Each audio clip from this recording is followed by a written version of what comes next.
नमस्कार। मैं डॉक्टर प्रकाश Patil, consultant orthopaedic और joint replacement surgeon, Sahyadri super speciality hospital, Nashik. आज मैं आपसे एक बहुत ही कॉमन टॉपिक पे बात करने वाला हूँ। बहुत बार हमें सुनाई देता है कि यार ये प्रकार का अर्थराइटिस हुआ है या फिर उसका ऑपरेशन हुआ है।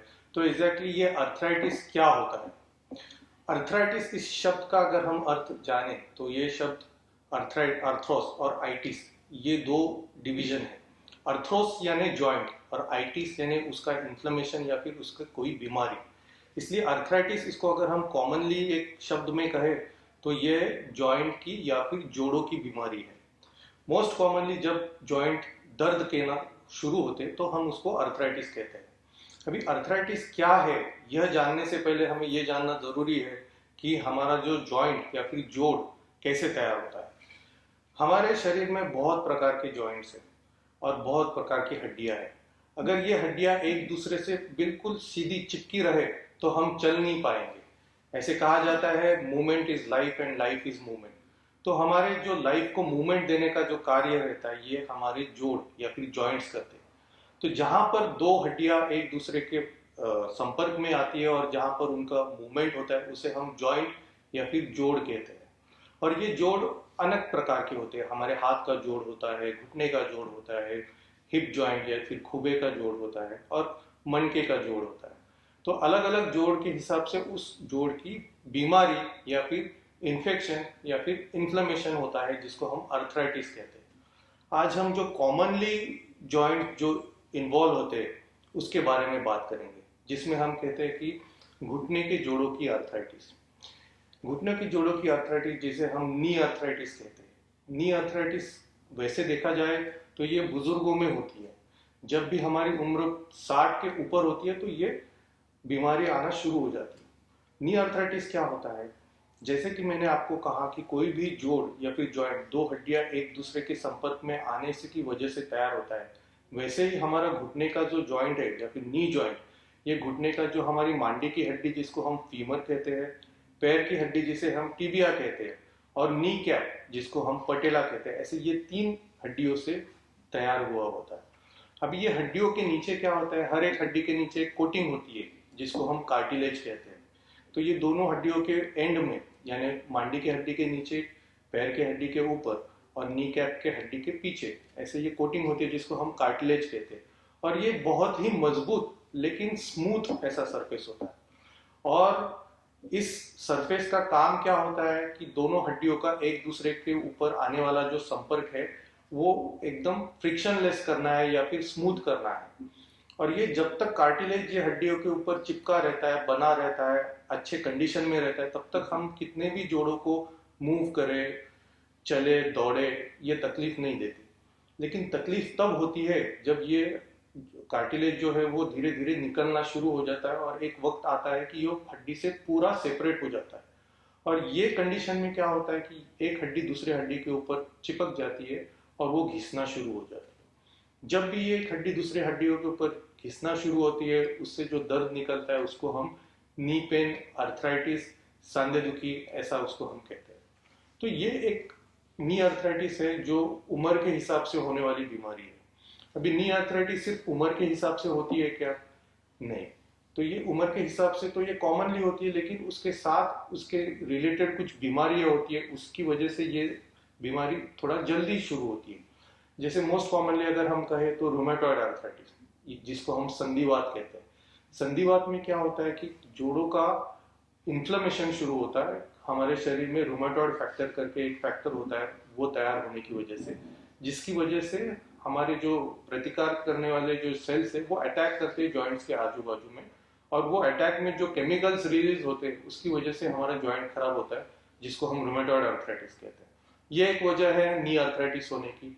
दूसरी वजह क्या है? अगर हमारे घुटने के अंदर जो लिगामेंट है, गद्दी है, वो फट जाती है, लिगामेंट टूट जाती है किसी कारण की वजह से, तो उस कारण की वजह से घुटना जो है, जो नॉर्मल मूवमेंट की बजाय थोड़ा सा एबनॉर्मल मूवमेंट होना शुरू होता है और घिसना जल्दी शुरू होता है।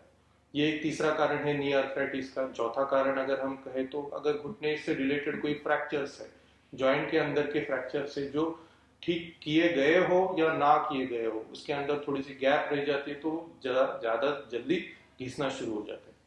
बाद में औरतों में पोस्ट मेनोपॉजल हम कहते हैं कि जैसे कि 50 की उम्र हो गई और मेंस्ट्रुअल साइकिल बंद हो गई, या फिर कम उम्र में हिस्टेक्टोमी हुआ, ओवरीज निकाल दी, तो उस वजह से जो हड्डी को खून सप्लाई करने वाला जो हार्मोन होता है, जैसे कि फीमेल्स में ईस्ट्रोजन नाम का हार्मोन है, उसका एक कार्य यह भी रहता है कि हड्डियों की क्वालिटी अच्छी रखे। तो ईस्ट्रोजन की कमतरता की वजह से ये जो घिसाव है वो ज्यादा रेट से शुरू होते हैं। तो ये एज रिलेटेड फीमेल्स में आर्थराइटिस होता है। और बाकी का जो रीजन है वो यानी हमारे अगर शरीर का वजन ज्यादा है, जिसको हम मैकेनिकल फैक्टर्स कहते हैं। आपने देखा होगा कि जिन लोगों की वजन ज्यादा है, जो लोगों में, उनमें घुटने की घिसाव बहुत जल्दी शुरू हो जाते हैं। इसलिए जितना ज्यादा वजन उतना जल्दी आपके घुटने घिसाव होते हैं, और जितना वजन कम उतनी देरी से घुटने घिसाव होते हैं। तो ये कुछ रीजन है। उसके साथ में कुछ प्रकार के वात रहते हैं, आम वात रहता है, और एक बीमारी जिसको हम कहते हैं गाउट या फिर हाइपर यूरिसेमिया। इसमें क्या होता है कि एक यूरिक एसिड नाम का जो द्रव्य रहता है वो शरीर में ज्यादा होता है, और उसकी वजह से जॉइंट्स खराब होने लगते हैं। तो ये ब्रॉडली हम कह सकते हैं कि इन कारणों की वजह से नी आर्थराइटिस होता है। अभी नी आर्थराइटिस अगर हमें होता है तो उसकी लक्षण क्या है हमारा? सबसे पहला जो लक्षण यह है कि वो दर्द करना शुरू होता है। सबसे पहला जो दर्द होता है वो घुटने के पीछे की तरफ, क्योंकि जो घुटना होता है हमारा वो पीछे की तरफ से घिसना शुरू होता है और बाद में वो आगे की तरफ आता है। तो सबसे पहले वो पीछे की तरफ दर्द शुरू होता है, इसलिए हमको चौकड़ी मार के बैठने में, इंडियन टॉयलेट यूज करने में दर्द होने लगता है, या फिर हम नीचे बैठे तो ऐसा लगता है कि हम पैर सीधा करके बैठे और जल्द से जल्द उठे। दूसरा यानी हमको सीढ़ियाँ चढ़ने उतरने में तकलीफ होती है। तीसरी यानी हम रेगुलर जब चलना शुरू करते तो रेगुलर चलने में दर्द होना शुरू होता है, और हमारी जो चलने की जो स्टाइल होती है, पद्धत होती है, वो चेंज होती है और हम थोड़ा सा ऐसा टेढ़ा मेढ़ा चलना शुरू करते हैं। और एकदम एंड स्टेज में क्या होता है कि वो घुटने की घिसाव इतनी हो जाती है कि वो हड्डियां भी पूरी तरह से घिसती है और उसका जो आकार रहता है, शेप रहता है, वो चेंज हो जाता है, और जिसकी वजह से हम देख सकते हैं कि कुछ लोगों में घुटने का शेप ऐसा टेढ़ा हो गया है। तो ये सब कुछ प्राइमरी लक्षण है कि नी आर्थराइटिस आपको है। तो जब ये लक्षण आपको हो तो सबसे पहले अपने नजदीक के डॉक्टर को मिलना है और एक सब एक्सरे निकाल देना है। एक्सरे इस चीज के लिए निकालना है कि एक्सरे पे हमको सटीकता से पता चले कि घुटना कितना घिसा हुआ, और उस हिसाब से उसके ऊपर ट्रीटमेंट से। अभी ट्रीटमेंट्स अगर हम बोले आर्थराइटिस का, तो उसके साथ में लाइफस्टाइल मॉडिफिकेशन से लेके मेडिसिन और लास्ट में सर्जरी, ये उपाय है। सबसे कॉमन या सबसे अचीवेबल जो चीज है वो है लाइफस्टाइल मॉडिफिकेशन। लाइफस्टाइल मॉडिफिकेशन यानी कुछ चीजों की परहेज हमें करना है। जैसे 50-55 की उम्र के बाद हमको नीचे चौकड़ी मार के नहीं बैठना है, इंडियन टॉयलेट का यूज करने की बजाय हमको कमोड का यूज करना है, सीढ़ियों का चढ़ उतार जितना कम रख सके उतना करना है, और कुछ प्रकार के एक्सरसाइज या फिर व्यायाम उसको जोड़ना है। हमारा आहार या फिर डाइट इस प्रकार का रखना है कि जिससे हमारा वजन ना बढ़े, क्योंकि जैसे मैंने कहा जितना ज्यादा वजन उतना जल्दी जॉइंट का घिसाव होने वाला है। तो हमारा वजन हमको नियंत्रित रखना है। और अगर व्यायाम के बारे में मैं कहूँ तो व्यायाम हमको इस प्रकार का करना है कि जो हम लॉन्ग रन तक कर सके और जो हम मेंटेन कर सके। जैसे कि मॉर्निंग वॉक है, मॉर्निंग वॉक भी अगर हम करते तो वो इस स्पीड में करना है कि थोड़े से हमारे हृदय की धड़कन जो है वो थोड़ा फास्ट रहे और थोड़ा पसीना निकले। सिर्फ हम टहलने के लिए अगर जाते तो उससे वजन कम नहीं होगा। और व्यायाम करते वक्त हमको ये देखना है कि हमको जंपिंग, रनिंग, ये चीजों से शुरुआत नहीं करनी, क्योंकि ऑलरेडी हमारा नी पेन है और उसमें हम ये करेंगे तो पेन और बढ़ेगा और हम व्यायाम रोक देंगे। योगा से क्या होगा? योगा से मसल स्ट्रेचिंग होगी, मसल स्ट्रेचिंग से ब्लड सप्लाई अच्छा होगा और जॉइंट्स निरोगी रहेंगे। ये कुछ व्यायाम के प्रकार है जो हमें ऐड करना चाहिए 50-55 उम्र के बाद में, और जो परहेज मैंने बोले हैं उसे रखने चाहिए। आहार में हमें ऐसा आहार लेना चाहिए जो कैल्शियम में अच्छा हो, या फिर जिसका क्वांटिटी कैल्शियम में अच्छा हो। जैसे कि दूध और दूध जन्य पदार्थ, जैसे लस्सी हो गई, दही हो गई, या फिर पनीर हो गया। और नॉन वेजिटेरियन है तो फिर हम जिसे बोलते हैं चिकन या फिर फिश, जिसमें कैल्शियम का प्रमाण ज़्यादा होता है। और ग्रीन लीफी वेजिटेबल्स, सब्जियां, जिसमें कैल्शियम का प्रमाण ज़्यादा होता है। तो ये अगर हम लेते हैं तो हमारे शरीर को अच्छा कैल्शियम कंटेंट रहता है, जिसकी वजह से वो मजबूत रहते हैं। साथ ही में हमारे शरीर को विटामिन डी की भी जरूरत है।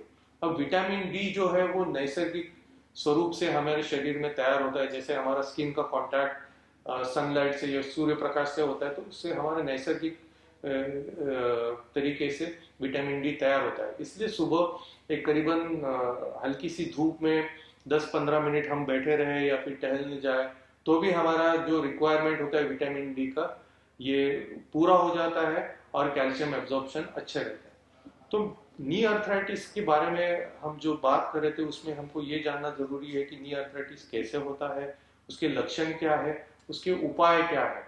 और ये अगर हम ध्यान में रखें तो मुझे पूरा यकीन है कि हम ये बीमारी को वक्त पे रोक सकते हैं, और जो ऑपरेशन की जिस चीज के लिए रिक्वायरमेंट होती है वो ऑपरेशन से हम दूर रह सकते हैं। धन्यवाद।